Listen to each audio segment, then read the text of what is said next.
Quando Jesus estendeu as suas mãos, quando Ele estendeu as suas mãos para mim, eu era pobre e perdido, sem Deus, sem Jesus. Quando Ele estendeu as suas mãos para mim, a minha alma estava longe dos caminhos do céu. Eu era pobre,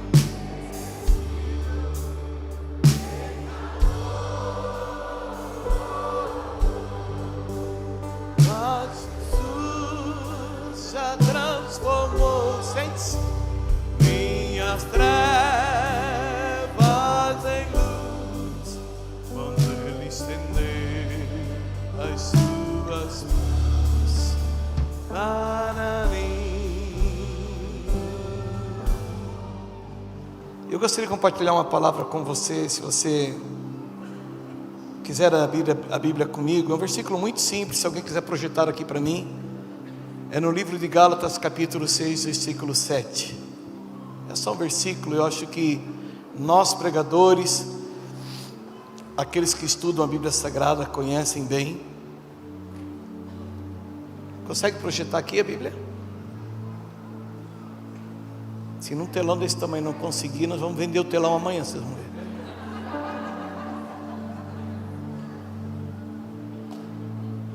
Gálatas capítulo 6, versículo 7. Não erreis, Deus não se deixa escarnecer, porque tudo que o homem semear, isto também se fará. Amado amigo Espírito Santo, obrigado por essa palavra, Senhor. Eu peço que na brevidade do tempo que eu tenho, eu possa ser objetivo e alcançar o propósito pelo qual o Senhor me trouxe hoje nesse lugar. Obrigado, Pai, em nome de Jesus, assim seja. Amém e amém. Semana passada eu tive o prazer, a alegria de gravar o primeiro podcast. É isso, galera? E tanto tempo pedindo, eu sou avesso à rede social, não tenho nada de rede social, não tenho Instagram, Facebook, eu não tive nem Orkut, irmão. Isso ainda bem, eu sou avesso, mas aí o Jonathan Marques, ele tem um trabalho, como é que é? Podcast Santo, ou Santo Podcast, né? E ele me convidava e deu certo. Gravamos semana passada e eu, no meio do que eu conversei, de tudo que foi falado, eu tratei um pouco desse assunto que eu quero compartilhar com você. E eu fiquei surpreso, até quinta-feira tinha dado 26 mil visualizações, é isso, meu amor? Eu vou virar um youtuber. Só que vou levar 10 anos para aprender como é esse negócio e já saiu de moda também. A palavra que eu compartilhei foi a seguinte: nós odiamos verdades que abalam as nossas convicções. Nós odiamos verdades que abalam nossas convicções. Porque todos nós, por influência da criação, do meio, da família, do local, cultura, religião, profissão, faculdade, todos nós sofremos influências e estruturamos a nossa consciência de ser. E nós temos o nosso julgamento sempre, todo ser humano, do que é certo e do que é errado. Uma vez que eu estudava a história do ser humano em antropologia, eu estudei de uma tribo de milênios que eles tinham o seguinte hábito: quando um membro da sua tribo assassinava outro, o cadáver do morto era amarrado às suas costas, e ele tinha que carregar o cadáver do morto em suas costas, até aquele cadáver apodrecer e cair de cima dele. Eles sabiam que era errado o assassinato, então aquela pessoa, ao mesmo tempo que ele carregava um cadáver pendurado nele, ele ia sendo infectado, contaminado. Quer dizer que era uma questão só de tempo do outro morrer, ele também morrer. Era uma pior sentença de morte que alguém poderia enfrentar. Então, por causa da cultura do ambiente, forma-se consciência, estrutura, e nós temos nossos julgamentos a respeito de tudo e de todos, às vezes até pré-julgamentos, o que é pior ainda. Só que a Bíblia Sagrada, ela tem um grande poder de confrontar o homem em toda a sua formação cultural. Essa era a grande briga do Evangelho de Cristo através dos séculos, em cada local que ele parava. Eu tive no mês de outubro, estive na África,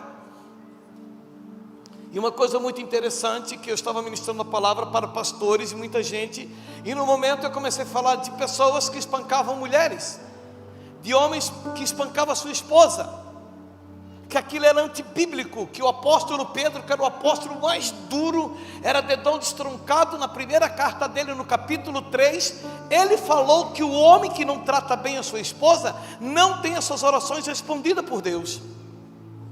E eu preguei isso, e quando eu acabei de pregar, o pastor presidente, o pastor Ascendino, ele me chama e disse assim, ele era o único que falava português, era o meu tradutor, ele disse, pastor Casas, fala pastor, good luck, o nome do cara, imagina, good luck. Um Maasai chamado Good Luck, negão desse tamanho, bonito, é um povo bonito, tá? Aí ele falou assim para mim, pastor Casas, nós precisávamos ouvir isso hoje. Que bom, pastor, é porque eu tenho pastores na minha congregação que batem na esposa. Eu disse, como? Todo dia. Eu disse, como? É a cultura. Eu disse, meu Deus, uma cultura, que cultura é essa? Do inferno. Então o Evangelho, ele tem o poder de confrontar a cultura.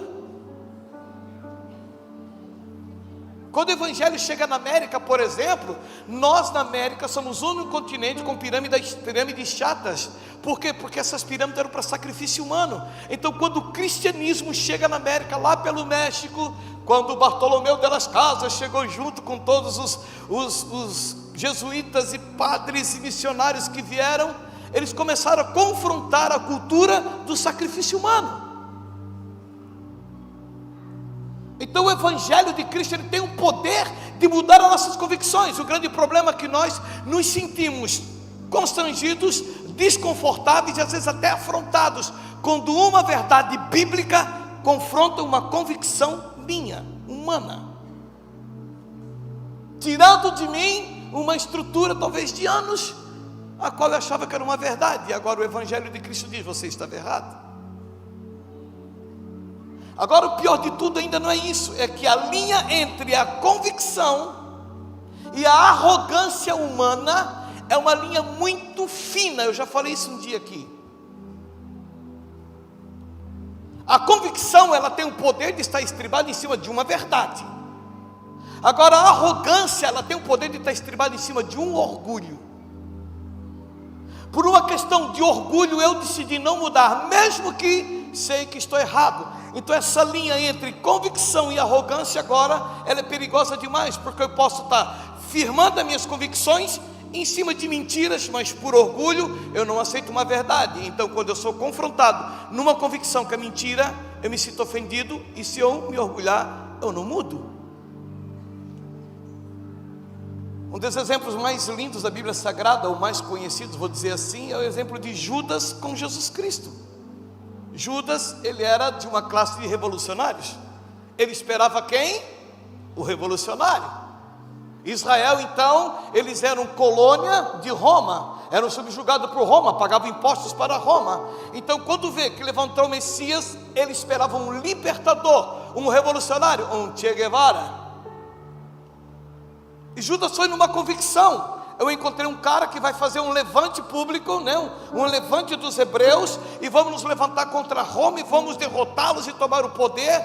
E ele anda com Jesus Cristo 3 anos, e descobre que Jesus Cristo não era um revolucionário, descobre que Jesus era paz e amor. Jesus veio falar do reino dos céus, veio falar do amor ao próximo. Os hebreus odiavam pagar os impostos para Roma, e vão cobrar os impostos de Jesus e de Pedro. Senhor, tem que pagar imposto para os romanos. Aí Jesus manda pegar uma moeda. Qual é a cara de quem está aqui nessa moeda? A cara é de César. Então dê a César o que é de César. Para eles foi uma afronta, porque eles eram convictos que eles não deviam impostos a Roma. E Jesus disse: se somos colônia de Roma, pagamos imposto a Roma. Tanto que Jesus manda Pedro pescar o peixe, lembra? Aí Pedro pega um peixe e tal. E a moeda estava na boca de quem? A moeda estava na boca do... Não, na boca do profeta. Não estava na boca do peixe. Jesus falou para ele: vai lá e pesca e paga o imposto. Então Jesus liberou a palavra antes, e Pedro pegou porque Jesus tinha dito: vai lá, pega um peixe e paga o imposto. Quando as nossas convicções elas estão fundamentadas em cima de mentiras, ou de vaidade, ou de orgulho, com certeza o fim não será bom. O fim não será bom. Tanto que Judas, ele vendeu Jesus Cristo por 30 moedas de prata. Eu lhe pergunto, 30 moedas era o preço de quem? Era de Jesus ou de Judas? Era o preço de Judas. Era o quanto ele achava que valia Jesus para ele. Nunca foi o preço de Jesus. Agora, um dos exemplos nobres da Bíblia Sagrada a respeito de um homem que tinha suas convicções, e ele desceu da sua estrutura de conhecimento, talvez até de orgulho por ser quem ele era, e ele aceita a mudança, foi quem? Nicodemos.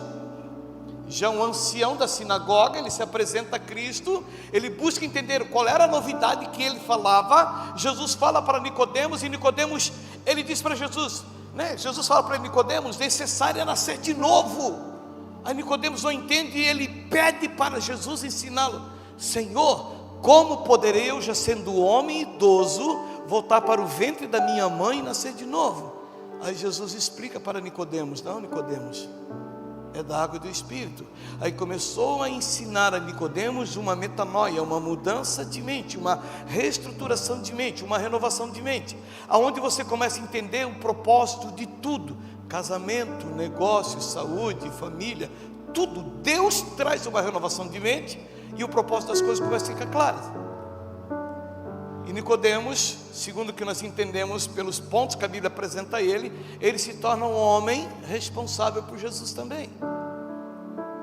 Tanto que quando o corpo de Jesus Cristo fora para ser tirado da cruz, Nicodemos pede o seu corpo e coloca ele no seu túmulo. Jesus foi sepultado num túmulo emprestado. Você sabe por que Jesus foi sepultado num túmulo emprestado? Por que não compraram um túmulo para Jesus? Queria ficar só 3 dias lá, não precisava comprar. Era só 3 dias. Só 3 dias, alguém empresta um túmulozinho aí. Aí Nicodemos emprestou 3 dias, ele levantou, acabou a história, está até hoje. De toda a história da humanidade, o único que ressuscitou dos mortos. Só que quando nós aceitamos uma verdade não confrontada, a nível de acusação, né? Aquele confronto que nos acusa, mas uma verdade que visa trazer uma mudança de mente. Quando nós temos nossos critérios, desde que as nossas convicções de justiça e juízo não sejam abaladas no sentido de prejudicar alguém, nós precisamos começar a ouvir uma verdade. Eu nasci neto de pastor, filho de pastor, só que dentro da religião, dentro da igreja, eu precisei parar um dia e começar a tratar as minhas convicções de religião. Eu tinha verdades absolutas na minha mente, que para mim aquilo era pecado, era abominável diante de Deus, e com o entender da palavra eu descobri: uau, eu era um cara que eu era um tremendo religioso, eu tinha uma aparência de crente, uma aparência de cristão, mas os meus pensamentos, o meu coração e as minhas atitudes não eram. E eu descobri que eu era um falso cristão. Foi quando eu tive que parar tudo na minha vida e disse: Deus, eu estou enganando a mim mesmo, não estou enganando a ninguém. E eu fui criado dentro do sistema que a minha convicção de cristianismo, minha convicção de ser um homem de Deus, era uma aparência, um estereótipo. Alguém que olhasse para mim e dizia assim: ali vai um cristão de verdade. Só que as minhas atitudes, elas não testemunhavam como Cristo é. Então as minhas convicções começaram a ser abaladas, confrontadas. É como alguém que diz para mim assim: pastor, eu preciso que você venha orar na minha empresa. A minha empresa está com problemas sérios, eu estou com dificuldades. E antes de eu ir orar nessa empresa, eu pergunto: como é que você é com seus fornecedores? Você honra os seus compromissos? Como é que você é com sua dívida com o Estado? Você honra? Como é que é a sua responsabilidade com Deus? Você cumpre? E diante das suas respostas, sinceramente, eu não ponho pé nessa empresa para orar, porque como eu vou abençoar aquilo que a própria Bíblia Sagrada já amaldiçoou? Como que eu vou pedir para Deus abençoar um homem que é caloteiro, um homem que engana, um homem que trapaceia, se o próprio Deus já tirou a mão de sobre ele? Então tem convicções que elas precisam ser mudadas na mente, para que possamos frutificar no Espírito, andar segundo Cristo andou. Uma vez eu vi um áudio de uma adolescente da nossa igreja que eu fiquei apavorado. Ela era uma adolescente que, isso já faz alguns anos já, viu? Fique tranquilo que não é de ninguém recente, tá? Falando diante de Deus, eu não mentiria nesse lugar de jeito nenhum, nem outro lugar não minto. Mas ela, assim, aparentemente para os seus pais, para as pessoas da igreja, da nossa comunidade, alguns anos atrás, ela era uma jovenzinha de uns 14 anos, acima de qualquer suspeita. Ela era uma pessoa, ela era um mar de candura. Até falava baixinho, e de repente, ela e uma adolescente da igreja começaram a discutir a respeito, não lembro se era de um namoradinho, não lembro. O áudio que essa outra menina trouxe para mim, ouviu, disse: não é ela, esse pastor é ela, é o celular dela. O nível de palavrões, de afronta e de ameaças que ela fazia, eu disse: gente, ou essa guria está encapetada, ou ela nunca foi aquilo que ela mostrou ser, usando uma máscara. E muitos fazem isso com os pais, fazem isso com os professores, fazem isso com a igreja, achando que está enganando alguém. Está enganando a si mesmo. Tem convicções que precisam ser mudadas. A verdade, ela tem o poder de nos confrontar, mas ela tem o poder de nos transformar. Aliás, uma palavra pregada, uma mensagem que você ouve num culto, uma mensagem que você ouve numa missa, ela tem que ter o poder de transformar, não de informar. Porque a nível de informação é perigoso, porque quando eu passo a instrução para alguém, como ele deve fazer, e ele não fez sabendo o que devia, eu posso julgá-lo. É como um funcionário: eu quero que faça esse serviço, ele não fez como eu orientei, eu posso penalizar, sabia o que tem que fazer, eu não posso cobrar de quem não sabe. Então uma palavra pregada, ela não tem a função de trazer informação, ela tem a função de trazer transformação. E a bem da verdade, pastor Ascendino, é uma só. Eu creio que toda pessoa que fosse num culto ou numa missa, que ouvisse uma palavra de direção de Deus, pastor, ela nunca mais deveria botar o pé na igreja até ela cumprir aquilo que foi orientada.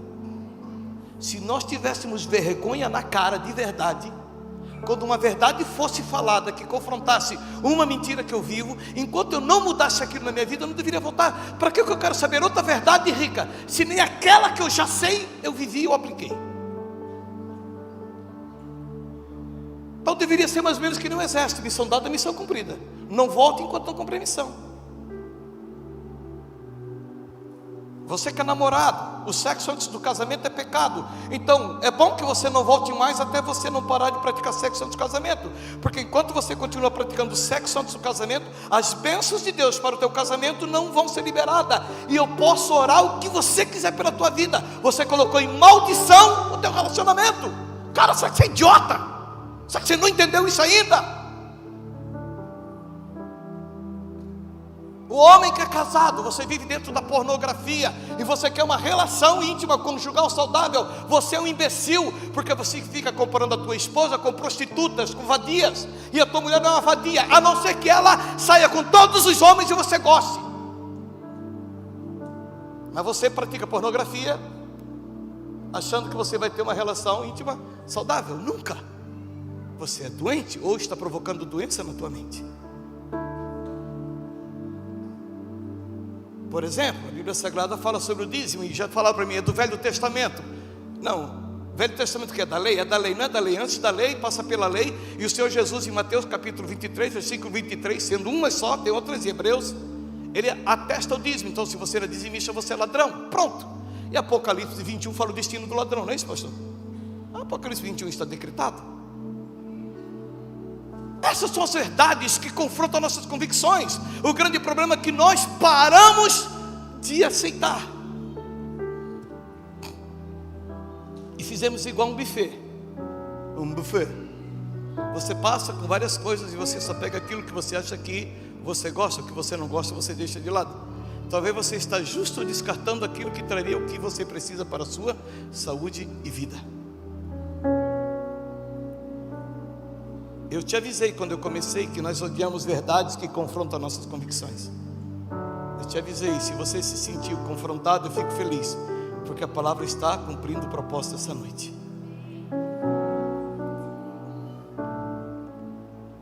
Não se preocupe, nós estamos acostumados com isso. Tem pessoas que vão andar conosco 10 anos e não vão mudar o seu comportamento. Judas viu sinais que talvez nós nunca vamos ver. Quantos milagres Judas viu? Quantas coisas sobrenaturais aconteceram? E ele nunca mudou o jeito de pensar. O Evangelho, ele tem o poder de trazer ao homem segurança nos seus negócios, na sua saúde, no seu relacionamento, na criação dos seus filhos, em tudo. É mais do que dizer assim, ó, Deus mandou o Filho para morrer na cruz para te dar salvação e vida eterna, porque Jesus veio para que nós tivéssemos vida e vida com abundância. Vida com abundância fala de plenitude de existência em todas as áreas.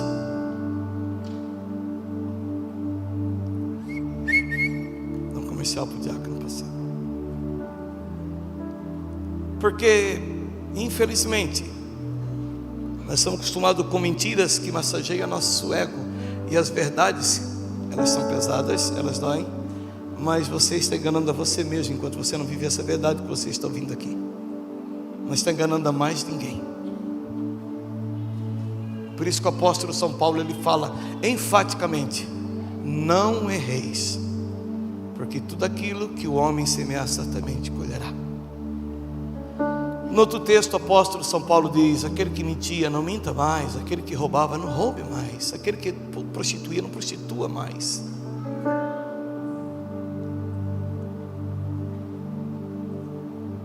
Eu acredito que Deus, Ele tem prazer em nos abençoar. Só que nós precisamos nos colocar no lugar que as suas mãos estão estendidas. Nós precisamos nos colocar sob as mãos de Deus. Eu não sei que você veio vir aqui nesse canto, aqui nesse morro, aqui nesse deserto. Talvez um João Batista, uma vara só agitada pelo vento. E se for para mim deixar de ser essa vara agitada pelo vento, eu prefiro não estar aqui. Eu prefiro. É difícil pregar uma verdade, porque ela sempre, primeiro, ela aponta para nós. A gente tem que andar constantemente em vigilância, para que nós mesmos não venhamos cair dessa verdade que pregamos. Um novo tempo, um novo amanhecer. Eu gostaria muito que nós conseguíssemos, como igreja, como povo de Deus, sofrer uma mudança de mente. Toda a nossa estrutura religiosa começasse a ser abalada pela palavra de Deus, para que pudéssemos entrar dentro do Evangelho de verdade, para que pudéssemos entender quem é Cristo. Quando Ele não é propriedade de uma religião, Jesus Cristo é de quem o aceita, é de quem o recebe. Eu espero que nesse novo tempo que estamos começando aqui, eu possa ajudar um pouco para que essa cidade seja melhorada, para que essa nação seja melhor. Eu não trabalho mais pelos homens da minha idade. As pessoas da minha idade é muito difícil mudar, mas os jovens eu sei que já é mais fácil. E seria muito bom se vocês aprendessem com os erros da gente, para não errar onde a gente errou, para que a gente pudesse ser melhor, para que pudéssemos fazer algo melhor do que os nossos pais fizeram. A última geração tornou a igreja uma vergonha. A última geração tornou a igreja de sacerdotes pedófilos, sacerdotes ladrões, sacerdotes prostitutos, mentirosos. Eu estou na Ilora esperando que nasça uma geração que não faça mais isso com a igreja. Que nasça uma geração que decida andar segundo os princípios da palavra. Nem todos vão aceitar, mas aqueles que aceitarem, eu creio que vão ser bem melhor do que a gente. Deixe as convicções humanas serem acessadas pelo Espírito Santo de Deus. Permita com que Deus ele tenha guarida no teu coração e na tua mente. Namorada, sente com o teu namorado e diga assim para ele: cara, você só toca no meu corpo de novo quando a gente botar uma aliança no dedo esquerdo. E se ele falar para você que se ele não tiver sexo contigo, não namora mais contigo, é porque você nunca foi uma paixão para ele, você sempre foi um objeto. E você é muito burra para continuar sendo objeto de um homem que não quer te assumir como esposa.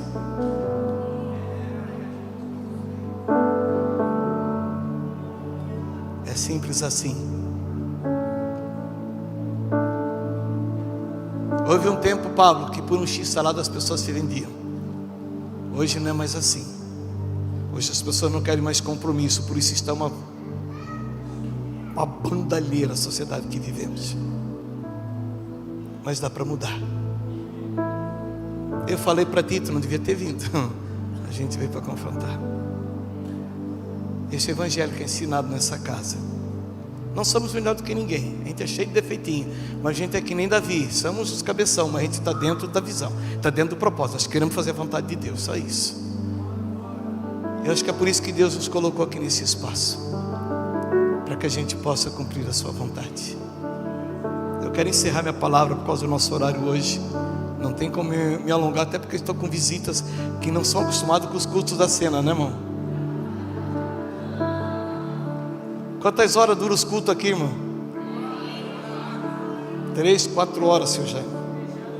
Essa galera não vai embora. Isso é igual o pinto de granja. Se não apagar a luz, não vai embora, seu Jair. É igual o pinto de granja essa raça aqui. Vocês gostam, né?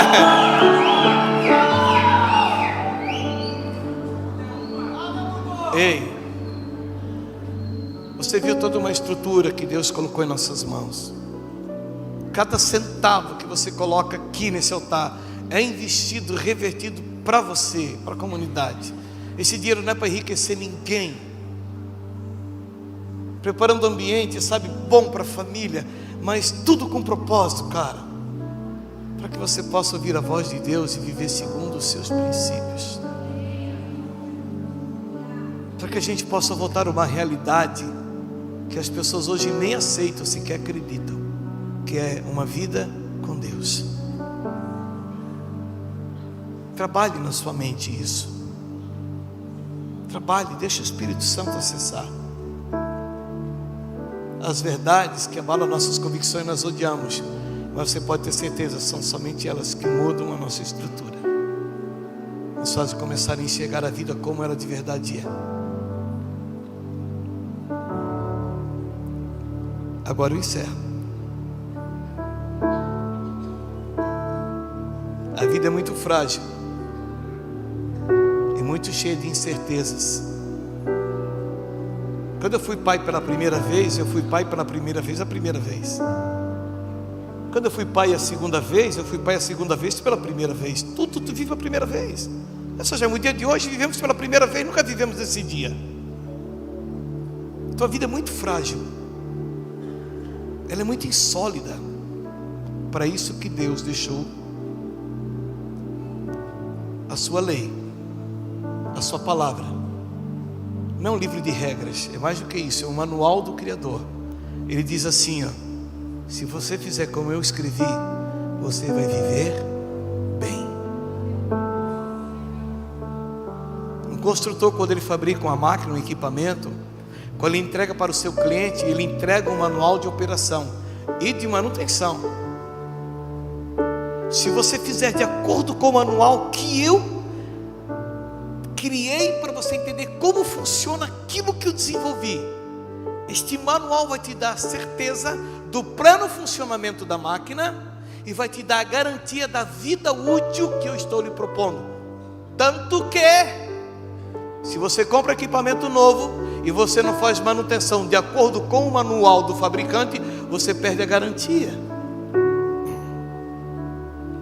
Aí Deus nos cria, dá um manual e nós queremos a máquina sem usá-la.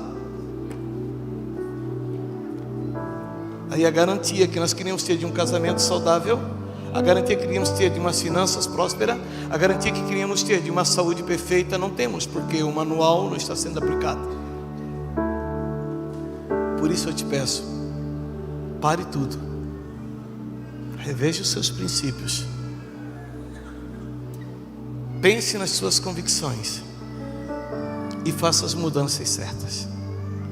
Mude, sente com seu cônjuge, sente com seus funcionários, sente com a patroa, com o namorado, com a namorada, e busque a verdade de Deus para que você possa viver a plenitude da tua vida. Deus não é um homem terrível num trono querendo matar todo mundo. Ele é um pai amoroso querendo salvar todo mundo. Basta nós ouvirmos Ele. Amém? Que essa verdade possa ter confrontado você e que coloque você no momento de despertar, uma mudança de mente, uma metanoia.